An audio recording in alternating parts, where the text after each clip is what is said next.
Hello, my name is Luc Sala and this is Myster Media. We're talking with Mischka. Mischka is a French-Canadian woman who has written a number of books about hemp, cannabis, and what to do with it. First of all, I feel like jumping in because no, I'm not French-Canadian. I'm French from France, Canadian. And besides, I'm Canadian. I have dual citizenship, but I'm not French-Canadian, which is, total different set of cultural references. The Québécois. Right. Yes. Where do you live? I have lived in Paris for the last 12 years, basically. And now this school year, because I have kids, so I tend to think in terms of school years. This school year, I'm spending in British Columbia in a little cabin in the woods. It's a good contrast from Paris. Yes, better air. But you have been a teacher before. I was. Yeah, and from that, you got involved with this thing called cannabis, marijuana. How come? Not as a teacher. Per se, but you were a teacher. You would imagine, a teacher discovering that the students are smoking. Now, this is not what you're referring to. I think you're referring to the fact that the way I first encountered cannabis was when I was a teacher coming from France, arriving in British Columbia, early 70s, coming with straight ideas about things, and except about teaching, which is something that was close to my heart, and discovering that the teachers I really had something in common with were the teachers that were people that smoked dope in their leisure time, and which caused me to rethink the whole what I thought I knew about grass. Now this was in the 70s. Yeah. I mean, it looked like in the 70s people were taking LSD, but was cannabis, was marijuana, even in Canada in those days, very common? Well, in this part, which was north of British Columbia, it so happened, I don't know, I haven't made any sociological studies. All I can tell is that I discovered that in the high school where I was teaching, the teachers, I hope they don't mind my saying that. But even in those days, they used to smoke pot, and they didn't look like... They were young teachers. And were you amazed that they were not like lying in a corner like, oh, but they were reasonable, normal people? It wasn't that crude, but certainly it caused me to realize that there was something really positive about grass, which is something I couldn't have envisioned before. But it's quite... there was something very positive for certain people. For certain people. In certain situations. It is quite a step from acknowledging that to what you have become is a writer and an activist and a spokesperson for the marijuana cannabis movement in France. And you have even taken, you have not been in jail, but you have been taken to court. Mm-hmm. Because you have accused a prominent spokesperson for the government, a doctor. No, not a spokesperson for the government. A sort of behind-the-scene advisor for the government, and a person who is primarily a scientist. And you have accused him of being biased. I have accused him of using science, which is not good science, putting it forth, while he must know somewhere in the deep of his heart that it isn't good science. He said, this is libel, this is slander, I take you to court, and you lost the case. You didn't have to pay a lot of money, you had to pay 1 franc. So it feels like the judge said, hey, you shouldn't do this, but it's not. So you lost it, but you became a public person with that lawsuit. I became more of a public person. I was somewhat of a public person. I'm known in some circles. You said spokesperson. Well, France is a country with such laws that you have to really watch out what you say or what you write in the field of cannabis, because speaking of it in a favorable manner is, if you look at the law, it's they could already take you to jail. It hasn't happened and it won't happen, but it's there in writing. So no. In Belgium, it has actually happened that a certain editor of a magazine was, arrested because and got into a jail situation. I don't think he was convicted actually, but because a politician said you stimulate minors to use forbidden drugs, and he got into trouble with that. So that's more of the French-Belgium approach. What do you think about our Dutch approach? We're in Amsterdam, come on. Well, I think, thank God, the Dutch have been there for the last 20 years, showing those that care to look that there was another approach than repression. And it has its drawback, the Dutch situation, because the great part is tolerance, and the drawback is the law hasn't moved. It's not the drawback, but it's, where we are. It's still unclear. The law is still hasn't changed in all this time.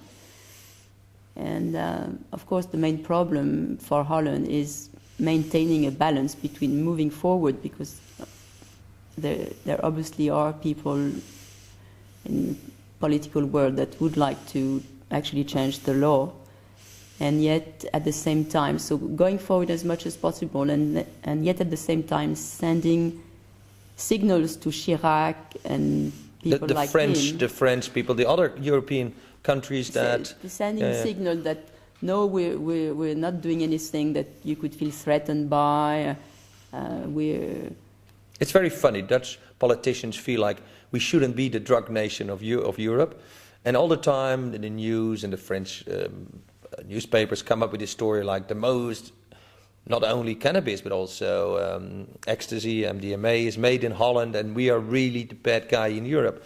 Well, I go around the streets here, and it's a fairly clean nation, isn't it? Have you seen people? Well, I'm too old, they don't come to me anymore, so I couldn't tell.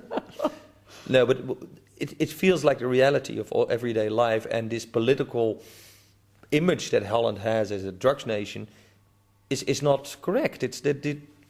I don't feel Holland is a drugs nation, but if I read a French newspaper, it is like every second Dutch citizen is a criminal. Well, you have all sorts of newspaper, and so different newspapers use the image of Holland in whichever way they can use it. So some use it to say, look, isn't it horrible? And others use it to say, or try to use it, few voices are coming to say, using it to say, well, look, it's working. And as far as the public health is concerned, we all know that the Dutch fare so much better than the French, for instance, in drug. Media are very manipulative, I find. Sometimes there's French camera teams coming here, and they are just out to shoot like 5 minutes or 3 minutes of people with drug problems or house parties where half-naked people are really going out of their minds, and they take that and they show it in France to prove, the Dutch, they are crazy. Instead of coming here and taking the whole picture, seeing where these people come from and what the reason was, and they take a very one-sided look, and even if they try to give the opposing view, it's black and white. Well, as you well know, we're in a society of no time for anything. So you have to go, I imagine their point of view is go to what will create maximum impact in the shortest time. So they want to go to those places. Headbanging, really. It's giving you hypnotic messages about what is good and bad, and the more clear it is, the more easy it is for people to understand, and therefore, we lose the gray area. Because this is where I stand in the whole cannabis dispute. For instance, this week we have Cannabis Cup here. You're a celebrity judge. You've written books about cannabis, and I see a lot of hemp promotion. Now, I don't mind the plant. I think it's fine. It's as good as any other plant. Great, It's better in many respects. Well, fine. if it has technical merit, it's better twine, whatever. Great.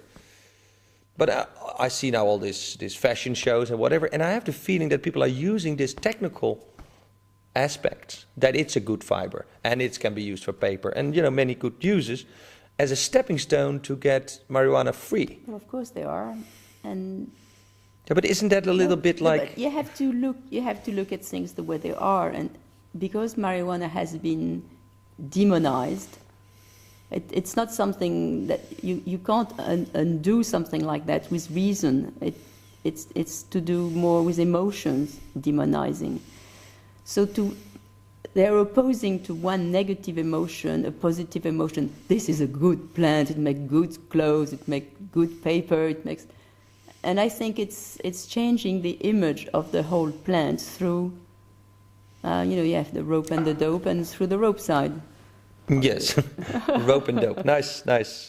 Two sides. What we're talking about is in fact the two sides of the hemp plant. Think it's a way of, from the evil weed, it's becoming a useful plant. Yeah. No, but is that fair? Because it is an evil weed, beneficent. Yeah, but it is an evil weed. We've spoken with a number of people who say it has great powers. Let's not beat around the bush. So it's not evil. It has a strong potential. It's not evil. It's not good or bad. It has a very strong potential. This is what it comes down to. It's very potent. Which in some societies would mean that the government has to take a point of view, has to take a stand, because it is a potentially strong plant. Either way, even if but not in the way the government thinks that it is potent. I think it's very potent in that in some people, it does help some people. It has helped me in connecting with connecting with themselves, perhaps. Well, let me play the devil's advocate. Although I side with you on many points, I see that this happens, is that what the government fears is that it will become a recreational drug. What it fears that it will lower people's energy at work, that they become less interested in day-to-day life, that it's a sedative. Can you see that point? Yes, of course. Yeah? Of course, I can see that point, but... And I mean, I probably, the government would like, or some people who make money from drugs, like drug companies, would like people to take Prozac rather than cannabis. But I think both things should not be used to sedate, to keep... So basically, you go back to two different ideals for society. You have two types, and one is... the government and the people out there know better than we do what's good for us, and they're going to tell us what we should do or shouldn't do. And the other is you're going to connect with what's good for you or bad for you, and you're going to take it into your own hands and do something about it. This is an old story. I side up with the... Yeah, but this is the Qatars. This is the people who believe their own experience was it. We're talking organized religion, organized dogma, the church, the state, what we have now, versus those rebels, those people who take things in their own hand, who believe gnosis is in themselves. Yes? Mm-hmm. Fine, these are the two sides. What I see is, as an outsider, although I don't smoke, but I'm not opposed to psychedelics, but basically as an outsider, not having financial or whatever interest in it, I look at it and I see that they are just stupid, that the government and the cannabis promotion... The government and the smokers. ...are both very one-sided. To give an example, just recently in Amsterdam, paddo's, what is a word, paddenstoelen, which means magic mushrooms, sprung up and became an over-the-counter item. The government asked for a report from this or that guy, and the report says, magic mushroom psilocybin is not dangerous for public health. Now, I happen to know a little bit about it, and I think that's a wrong report. I think it is potentially a psychedelic, and selling it over the counter is at least a bit stupid. But because of this one report made by on behalf of the Ministry of I think, Public Health, now the police doesn't do anything against this rapid spread of magic mushrooms, shops, showrooms, places where you can use it. So I think really what it brings us to is legalization. The only way we can go about these things that have, it's like there's been this historical era, prohibition of drugs, of certain substances. Of certain drugs, always. Okay, so now that we have this prohibition, the question is how do we get out of it? And sometimes it can be easy with certain precautions not to develop a disease, but once you have the disease, it's really hard to cure, and this is exactly what's happened with drugs.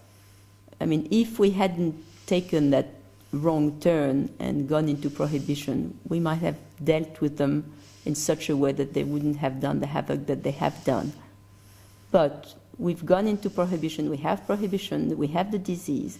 Now, how do we get out of it? This is what it boils down to. But can you see the point of view of the politicians? And the point I want to make is that it's only when you get to where you can have legalization, means it's only if it's legal that you can also issue warnings that will be heard about the dangers. No, I agree. No? But I make you Minister of Public Health in France and give you the responsibility to introduce marijuana in the optimal way. Because you realize if you would start selling it tomorrow without telling people what it is, like that's happening with mushrooms, although the shops do tell people what it is, but potentially you can buy it and take it. And if you take too much, it really gets you to a bad trip. If you have the choice to open up this whole thing, how would you do it? Now, I've thought about it. In Amsterdam, there is a political situation where we can do something about it. And really, with television programs like this, we can influence the public mind. But I'm not in favor of saying, hey, tomorrow everything should be free. I think we should plan to do that. And really to like what we're doing now is stupid. We say you can not grow at home or you can grow at home, but there cannot be, we can have coffee shops, but we cannot have organized delivery to the coffee shops, which is very, doing half. Of course, but that's part of, the situation the Dutch government has to deal with so as not to frighten the rest of the world. But anyway, okay, you make me the health minister in France. My mind jumps to something else, and it's the link. Okay, we're into health. I think one of the worst things that... I'll make you the head of the church, fine. One of the things that most detrimental side effect of cannabis on the health of people that I can see at this point stems from the habit of smoking tobacco and cannabis together, and which people don't do in North America, but which is the custom in Europe. And so what happens is people who smoke joints frequently, because they put tobacco in their joints, there is a call from their body for more at certain time, like we all do cigarettes. You say there's more of a habit-forming chemical. Well, of course. I mean, tobacco is very habit-forming, as we know. So if you have them together, you get used to a regular call at a certain time for that mixture. And I know of a lot of people who started smoking tobacco in joints and then became hooked to tobacco. So if I became health minister of France, I would. But again, you can only issue warnings that are going to be heard and be credible if you stop telling lies in other areas. And so in France, there is so much disinformation on cannabis. I mean, young people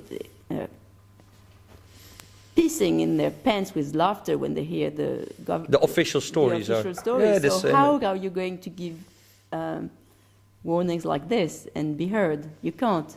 You see what I'm saying? It's only in a situation of legalization where you allow certain things that you can also do a proper sort of prevention campaign. And to come back to the original question, which was, what to do? Okay, I think one lesson we would have to learn from the Dutch is one thing that was good, I think, in Holland is that things evolved slowly. First of all, people started selling a little bit more openly, and then into their apartment, and then we got coffee shops, and then... So it was a gradual thing. And I think in France we'd have to try and go for a system that allowed for a gradual change, and also a system that would allow for the people who are now selling grass to be the ones who would become the grass sellers of tomorrow in a world where it would be legalized. Would they? Sorry? Would they? Probably, or are these the this revolutionaries that would then start? This is what I would want to see happen, but this is not what is likely to happen for a number of reasons.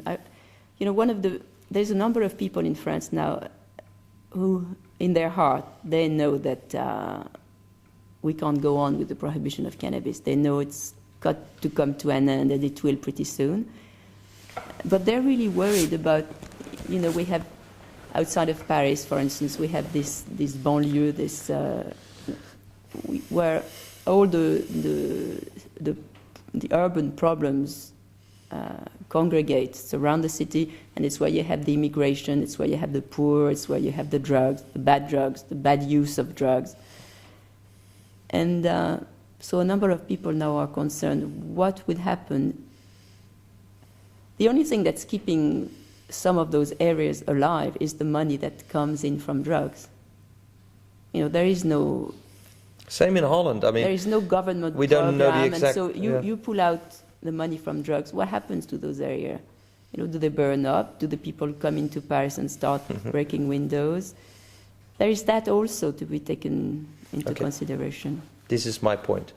Suppose we were in charge, then it's not an easy question, is it? Well, of course it isn't. That's what I was saying. Yeah. It's the same with health. Health is one of my subjects. Really, I've done a lot of research and thinking and in the line of health, and it's always the same. Some things are very often it's easy to avoid something but once it's happened, it's very hard to correct. It's like an infection we have, an illness that we now have to cure, and it's not easy. But it's prohibition that's the illness. It's not drugs, like people have this confusion.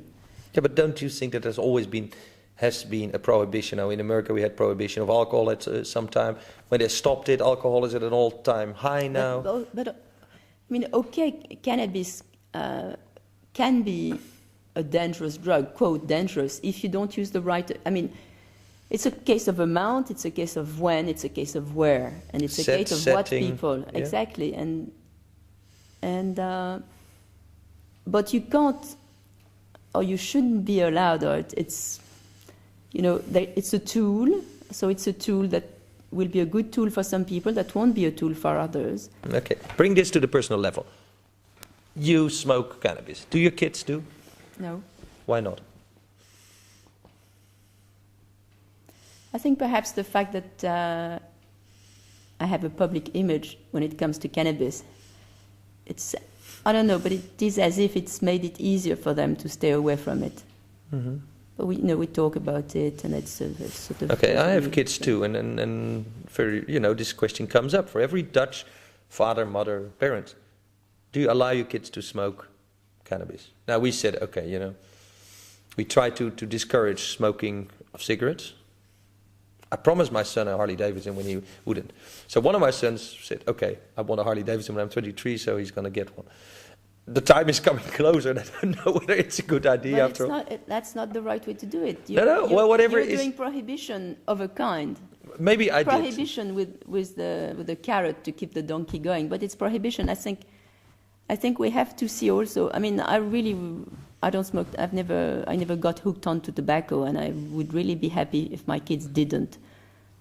But the point is, we also have to see that it's part of growing up to experiment. So then this is coming back to what you want to do as a parent is stay close enough to your kid, have channels of communications that remain open enough that you're going to be a guidance through. Yeah, but that sounds nice. But then when kids are 17 or whatever, they do what they like. And I had this problem. Well, I have a kid 17, so it's not just theory. No, I have kids of 17 and 19 and 22. And one of the things I've always said, I'm not against drugs. But I always told them, take a lot. Don't go for this recreational, little puff here. You don't mean take a lot. You mean take enough to go into the sort of daily... Yeah, well, if you take a little bit, and that's what happens in these whatever cafes where they go to, you take a puff here and a puff there, and it's like, I said, if you want to know what drugs are, take them. Yeah, but get the right set and setting and do it properly. And do it properly and do it enough so that you get into you know, beyond this. And make sure that you surround yourself with the right people, of course, which is guidance. Well, okay, again. but that's. Yeah. And there was an argument, and I must say, one of my sons, for a while he smoked a lot, and then after a while he said, after half a year he said, well, I'm stopped smoking it because it makes me. I look around and all these people are sitting around and are only being stoned and they don't do anything. And he studies computer art and stuff like that, and he said, I want to do something, so he stopped it, which I like. I mean, I was very proud that through the use of it and experiencing, he said, fine. It is my attitude towards alcohol. I'm not against alcohol. I drink a glass of wine, but you know, I know if I take too much, I get drunk, and I don't like it. Yeah, and I've been interested in tobacco for many years, and I'm becoming more interested in tobacco all the time. And I have, of course, the original use of tobacco is, you know, a lot at a time, and then none at all. A ritual use, and a hallucinogenic use. And I'm becoming more and more interested in tobacco and thinking that maybe the fact that I never got hooked into smoking it daily has preserved me for trying it out in a big way. Yeah, in the way the Indians did. Exactly. The original. It's something I'd like to do. Yeah. Because this brings us to the other side of drugs. You know, we have the, rope or dope. But there's also the side of the spiritual experience, where we use drugs, and in the old times they used wine, alcohol, and the Indians used tobacco. We can use LSD, whatever, ayahuasca these days. There's many, many varieties to find out about ourselves and our relationship to the universe. The spiritual use, and I'm a bit amazed. Like at the cannabis club, many people speak. They don't want to talk about recreational use. And they only talk about the spiritual. And the only thing I do see is the recreational use. You know, a couple of thousand Americans coming to Amsterdam and being stoned for 5 days, that's the cannabis cup. And I don't mind, but their talk about spirituality is a little bit hollow in that, you know, when I look at it. Well, you know, you'd have to talk with every one of them privately to come to an opinion as to whether or not cannabis has helped them in their spiritual growth, and it's not because you see them using it socially now that you can't answer that question. I mean, anyone who sees me using it socially now could think it only has this sort of recreational, so-called use. But I know it's connected me with it's given me a sense. But in different situations, again, it's much more in when I have smoked in nature. It has helped give me a sense of my own connection with nature, with the world, the universe. Mm-hmm. Now, this is what the American Indians with the peyote, you know, they say if we use it in a ritual environment, it's okay. In a way, the government gave into that. And I heard this argument, and there was in Heidelberg a big conference with Albert Hofmann and all those people. And that was said there, yes, but you know, if you do it in a church or in some kind of environment or in a hospital, whatever, then it's okay. And then I think it was Cousteau, a German guy, spoke up and he said, yeah, but the disco of today is the ritual of the youth. Make no judgment about them sitting in a coffee shop, because maybe that is their spiritual path. It's their spiritual union of sitting there and thereby coming in. So maybe you're right, you know, we can make no judgment. Yet that is a concern of the government or of the authorities. But again, so that's back to alcohol. What's the difference, alcohol or cannabis? On that level, on that score, it's, you know, what's the difference for a government whether it's people are drinking themselves silly or smoking themselves silly? One thing you could say is that drinking yourself silly is harder on the health budget. You know, a lot of the amount of expenditure. Yeah, but are there some countries that make money out of wine, aren't they? Yeah, but I mean, why should a government be so much more opposed to people smoking themselves silly than to their drinking themselves silly? That, you know, that spot. Because I think the government and the responsible people in government regret that there is such a thing as alcohol. No, that's not why. No? I don't think that's why, really. I think, you know, we come back to very basic cultural chasm.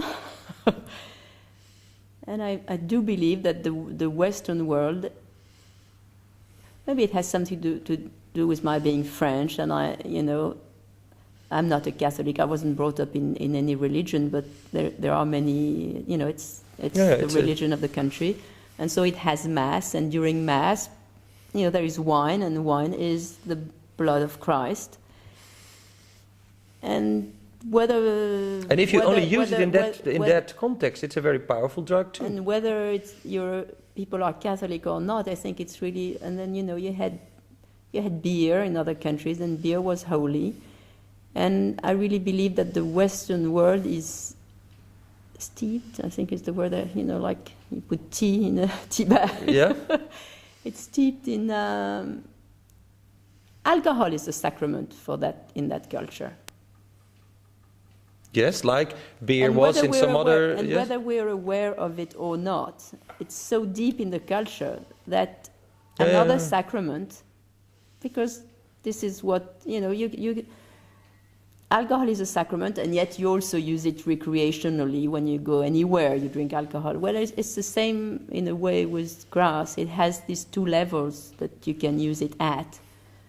And I think that's why there is there has been, and there still is in some countries, such a sort of gut fear. It's what could be more alien to a culture than the sacrament of another culture? Yes, and then there is this fascination. I mean, the people that took LSD in the 60s, they went on, and cannabis became widespread, and now there's ayahuasca, magic mushrooms all over the place. We are really seeking for a new thrill, isn't it? There is people, I just heard a story about a new tree found somewhere in South America. Oh, wow, everybody goes after it. A new drug, Is that because we're truly seeking for the divine, truly seeking the spiritual experience, or is it just a new thrill and a new escape from this world that becomes increasingly... It's both. It's both, so you say it's both. Well, that's true too. Yes. And at the same time, that's a shame, We're seeking for a new thrill because, we like stimulation. Maybe all animals do, but certainly human beings, most of us really enjoy stimulation, and we're prepared to go and even out there in the woods in BC, I'm really curious to see how the deer hang around our cabin. It's in the wood, it's really far out from, it's silence. It really is in the middle of nature, not the country, but nature, just bare. Human beings have never lived there before we did. And I'm really curious to see how the deer hang out, and they come. And I think they come because they're curious of us. Thrill seekers. Yeah, exactly. And so at the same time, this thrill puts into a stupor, into becoming doped. And on the other hand, it gives us the experience. Funny. A sword with two sides. Yeah. But I think we're looking for thrills, and we're looking for new sets of values. We really are at an age where most people... religion, communism, capitalism, the whole bunch. So what's the real lesson? Okay, you have been a teacher and you have ideas about what you have to tell children. Then you have used cannabis. You have written books about the use of cannabis, the use of hemp. But now we're entering the next century, a next millennium. What set of values, and I'm not talking about cannabis, whatever, what set of values should we take into that next millennium? What have we learned from all this drug experience, from all these wars in this century? Where are we heading? Well, there are feelings at some time that there could be, there's so much the feeling of a network. It's like conscience and a network. This in these areas, and it's something that encompasses the whole planet. So is it planetary consciousness? Is it? Some people say the Earth is defending itself against this ecological impact by building a new consciousness that will rebalance it. Well, or has it got to do with planet Earth as being a living organism, yep. which it is, and therefore.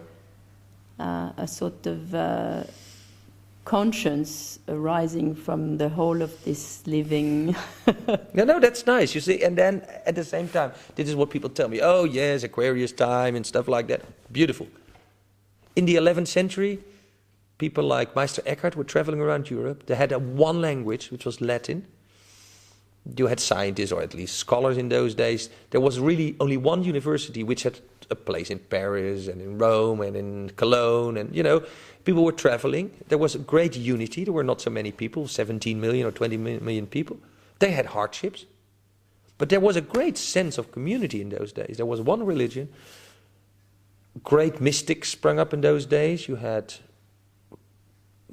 great religious feelings. People started to build churches. Those days had a level of unity that we're far away from. So my feeling is, why now? Why should we make this jump into a next century, into a next era, a new Aquarian age? Is it better than what was in the past? Why? I'm full of whys. Really, why? I don't know.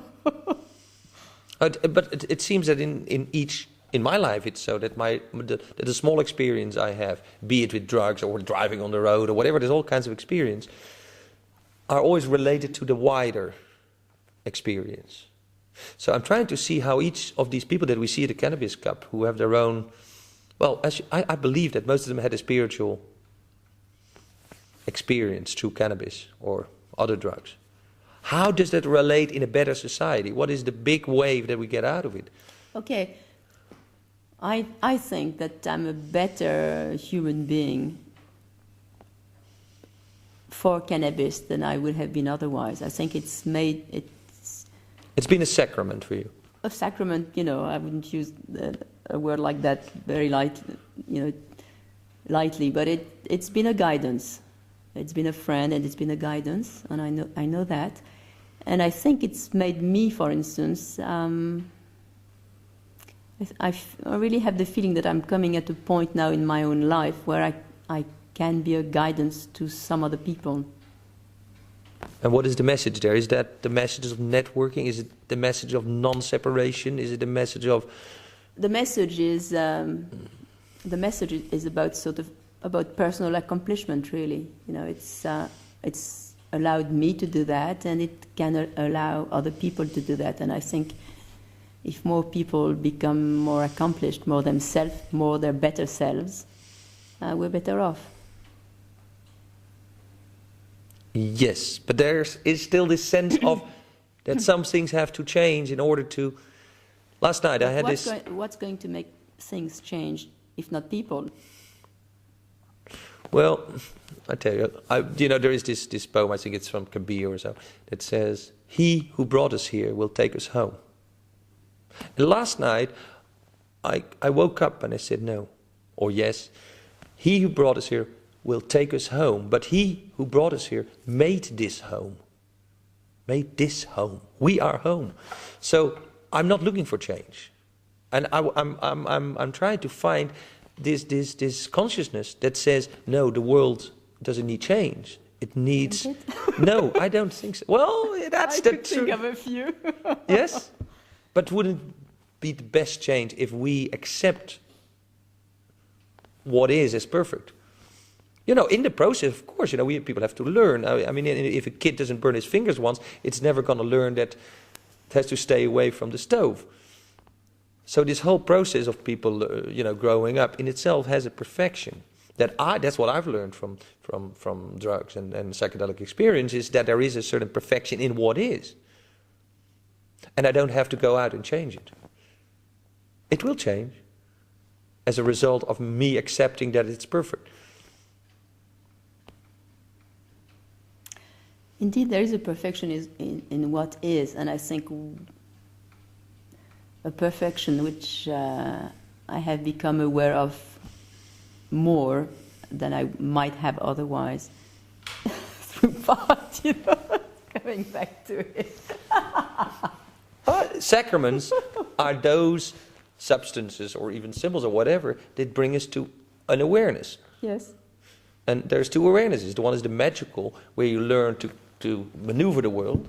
And the other one is the mystical, where you say, hey, what is. Say that again, two, one... There's two sides. It's a yin and yang, you know. It's the magical, that is where we try to change the world, influence, manual do something, or with the mind, where everything starts in the mind. And there is the mystical, where we say, we accept what is. That what has been given to us has in itself perfection, and I accept it. Yeah. You know, seeing God in everything means basically it's okay. These two sides are in each of us. And they you know, we swing from the one to the other. And like yin-yang, in the total magic feeling, where you become a real mage, when you can influence the world around you, you come to the point where you realize you don't have to do anything because it's perfect. Mm-hmm. And in the total mystical approach, where you just sit there and pray to God, and you have yourself in a little cabin, at one point you realize you're very magically, because by thinking the right thoughts you can influence the world. So these two things are intertwined. But it feels like we in the West have gone very far in the direction of trying to magically maneuver the world. We're building the world. Oh, you mean pop a pill and change the world, sort of thing? Yeah, we pill or... Yeah, well, or not pills, but in fact building roads and cyberspace, internet connections, and we think that it helps. I found out that what the most powerful communication is still here, sitting us, you know, and talking. Well, you know, you're a man and I'm a woman, and I think women tend, on the whole, to be more concerned with people and less with roads and airplanes and all the other things you talked about. Yeah. So I hear you. Yeah, yin yang is also it's the active and the passive part. Yeah, you accept or you change. This is really an interesting concept. And that's where I come. I see people go to the experience and say, wouldn't the world really change? Essentially change. If I could say, there is a person from another culture, from another religion, and instead of fighting him, or even naming him, or even thinking he's different, I would just accept that he is. And he's different, fine.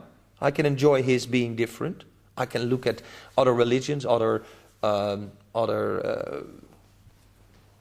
faith, and really enjoy it without having a judgment. Mm-hmm. If we could do that, then the world would change. And all this. But you've convinced me that the world doesn't need to change. No, it doesn't. That's the only thing. We need to be happy with what is. Yeah. It's like in Amsterdam. I have some political ambitions, and sometimes I looked at, I'm going to do this and that and that. And more I see, well, the process takes place. Very funny. I was fighting for the parking situation in Amsterdam. I think we should have more parking instead of less. For the same reasons, actually, as the other people say, we should have less instead of more. And funny enough, it's like the whole town is now shifting. And we have gone too far in driving the cars out. Now we have to do this the other way. And at the last major political meetings, you saw that shift had happened automatically. Which shift? That they now say, yes, but cars are also essential for business. And if we don't have business, we don't have people, we have no city. So, I don't have to do anything anymore. It kind of happens by itself. I've become so potent, so powerful, I mean. No, it's not me. It seemed that the system in itself found that it need to steer itself. So I come to the point that, why do I do it? Yeah, why do I do it? And because you enjoy it. And I enjoy it, so I'm more and more doing... Yeah. It's very funny, like these interviews, which I have with many people, I love them. And the more I like it, and the more I put that out on television, it seems to work. While all my activism hasn't worked, because that's a stupid. I think more and more it comes down to a case of doing what you love doing, because this is obviously what you do the best by far. Maybe. Yeah. And I have been running my life on this. Concept, that's not the word, but like that, for a long, long time, and I'm doing it more and more all the time, and it works fine for me. Are we going to see a next century where personal contacts become nicer, softer? I don't know. I hope so. I don't know. You know, I have some certainties as to human relationships and what's right and what, you know, how you're going to do yourself good and how you're going to destroy yourself and things like that.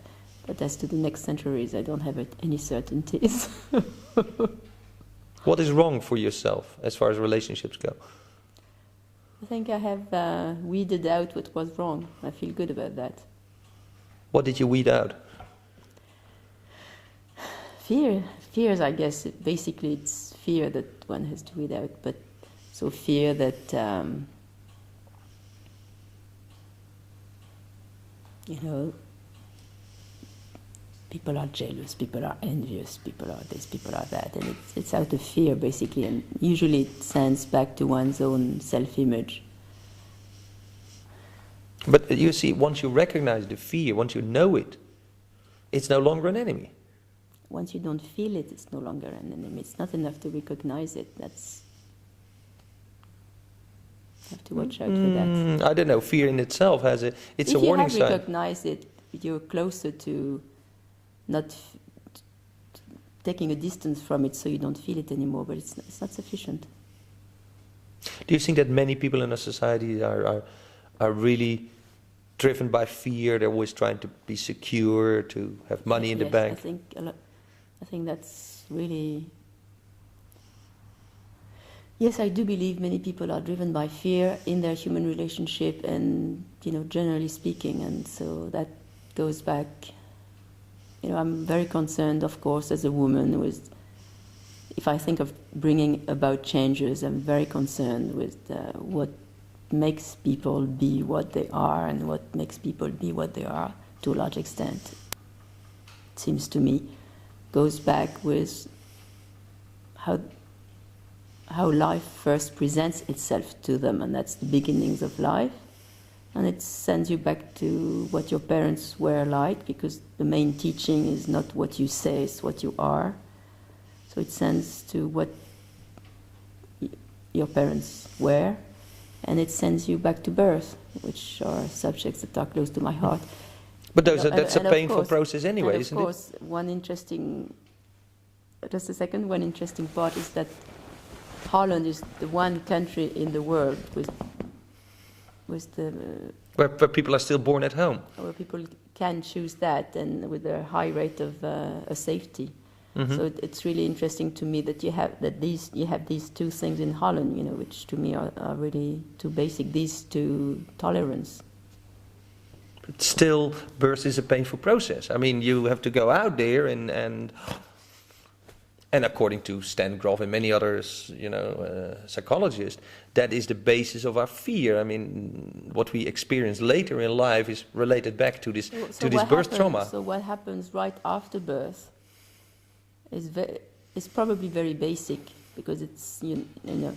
Yeah, but it's the first repair stage. Do you see that? It's the first repair stage. Exactly. Something.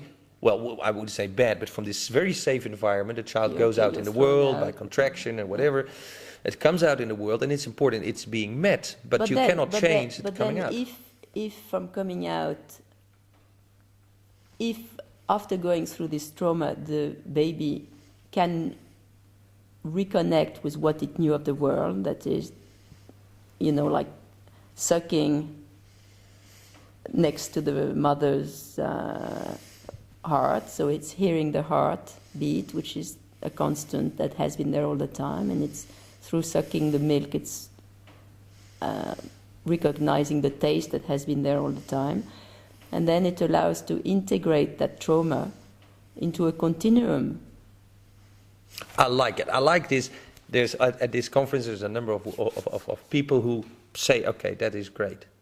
I go one step further and say we have created a society whereby families, whereby roots are disintegrated, so that what in a family, in a say an extended family situation, in a good cultural setting, would be normal because the parents would be there and as far as I know, the whole family could be there, or the whole thing would happen by natural, that these things of a child being welcomed in the world would be a natural process, which is a cultural thing. Wait a minute, I'm not talking about the family, I'm talking about the mother. I'm talking about, there's a body with a baby, with a... Yeah, but don't you see that if we have, like in America, where people are uprooted, where you at best there is a father. Most of the time there might not even be a father. But that the cultural situation has uprooted people. So the child is born, and that we now artificially have to say, oh yeah, but you have to take care that the mother is there and stuff like that. But the reason the mother isn't there, or that care and that warmth isn't there, is because we have made society, everybody's fighting for themselves, and they go out, and the father finds a new, yeah? But I'm talking about something even more basic than what you're talking about. Yeah, are we? I think that the care of the child, welcoming the child, comes from a structure in society that's really okay.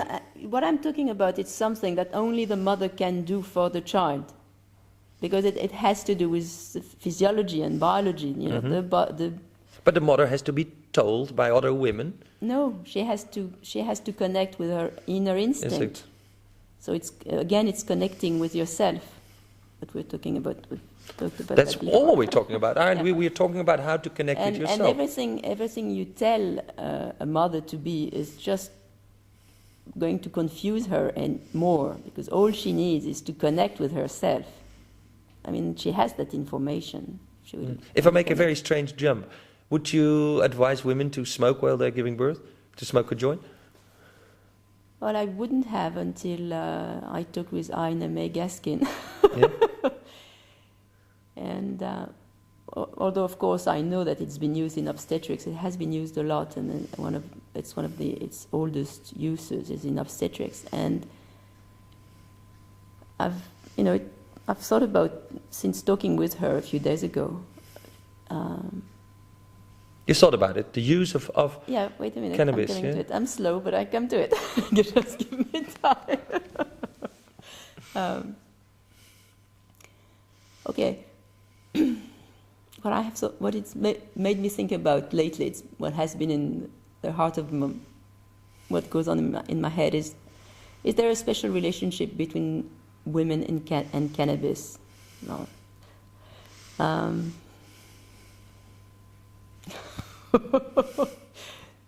Gut, sort of this, what's his name? You think so? You feel that there might be?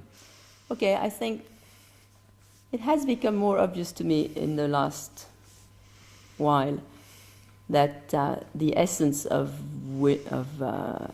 womanhood, of whatever, has to do with openness. I mean, in a symbolic way it is. Mm-hmm.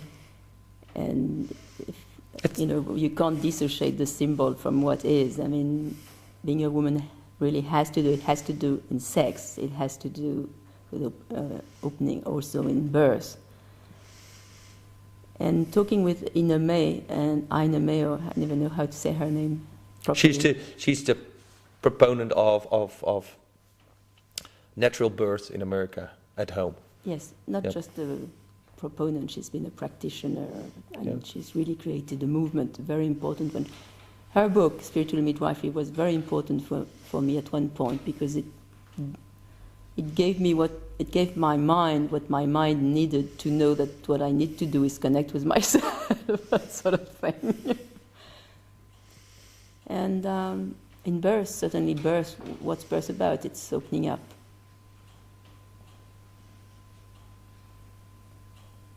It is opening up to the world. So what is death? Totally. It's opening up even more. I don't know. For me, death is when we remember we are not alone. Well, it might be the same. All these Perhaps things. when you open up so much that you melt into whatever. Okay. We've covered a lot of ground. You will have. Mischka, thank you for this. This was Mischka, a French and Canadian writer and activist for cannabis. This is Luc Sala from Myster Media. Thank you.